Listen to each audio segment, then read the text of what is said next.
కమలం నేతలు హైదరాబాద్కే పరిమితమవుతున్నారా? గ్రామాలకు వెళ్లడం లేదా? పార్టీ పటిష్టం చేయడానికి క్షేత్రస్థాయిలో పనిచేయడం లేదా? అగ్రనేతల చుట్టూ హైదరాబాద్ చుట్టూ ప్రదక్షిణలు చేస్తున్నారా? అందుకే గ్రామాల్లో కమల వికాసం అంతంత మాత్రంగానే ఉందా? దీనికి కమలం పార్టీ కనిపెట్టిన విరుగుడేంటి? వచ్చే అసెంబ్లీ ఎన్నికల్లో విజయ ఢంకా మోగిస్తామంటున్న కమలనాథులు ఇక పార్టీ పటిష్టంపై ఫోకస్ పెట్టారు.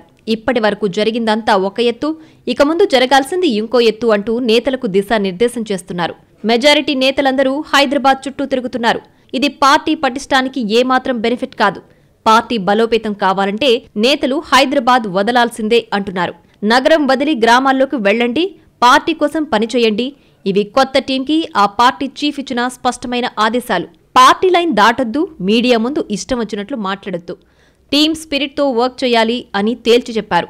బీజేపీ బలపడాలంటే పార్టీకి ఉన్న సానుకూల అంశాలను ప్రజల్లోకి తీసుకువెళ్లాలి. తాజాగా జీఎస్టీ తగ్గింపుపై కార్యక్రమాలను గ్రామస్థాయి వరకు విస్తృత ప్రచారం చేయాలని పార్టీ డిసైడ్ అయింది. బీజేపీ రాష్ట్ర పదాధికారులు మొదటి సమావేశంలోనే ఆ పార్టీ రాష్ట్ర అధ్యక్షుడు రామచంద్రరావు హైదరాబాద్ చుట్టూ తిరుగుతున్న నేతలకు స్వీట్ వార్నింగ్ ఇచ్చారు. తాను రబ్బర్ స్టాంప్ కాదు, పార్టీ విషయంలో గబ్బర్ సింగ్ అంటూ గర్జించారాయన. కేంద్ర ప్రభుత్వ పథకాలు, జీఎస్టీ తగ్గింపుపై విస్తృత స్థాయిలో ప్రచారం చేయాలని, గ్రామస్థాయి వరకు వెళ్లాలని, దీనికి తోడు రాష్ట్ర ప్రభుత్వ వైఫల్యాలపై కూడా ప్రజల్లోకి వెళ్లాలని రావు సాబ్ స్ట్రాంగ్ మెసేజ్ ఇచ్చారు. ఇచ్చిన పోస్టులను పోస్టులుగా కాకుండా బాధ్యతగా భావించాలని రామచంద్రరావు సూచించారు. తెలంగాణ ప్రజలు బీజేపీ వైపు చూస్తున్నారు.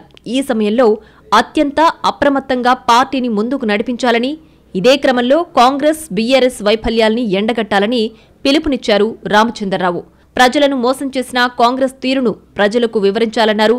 ఇదంతా కమలాన్ని గ్రామస్థాయి నుంచి పటిష్టం చేస్తే తప్ప సాధ్యం కాదని భావించిన బీజేపీ మొదట తమ పార్టీ నేతలపై దృష్టి పెట్టింది.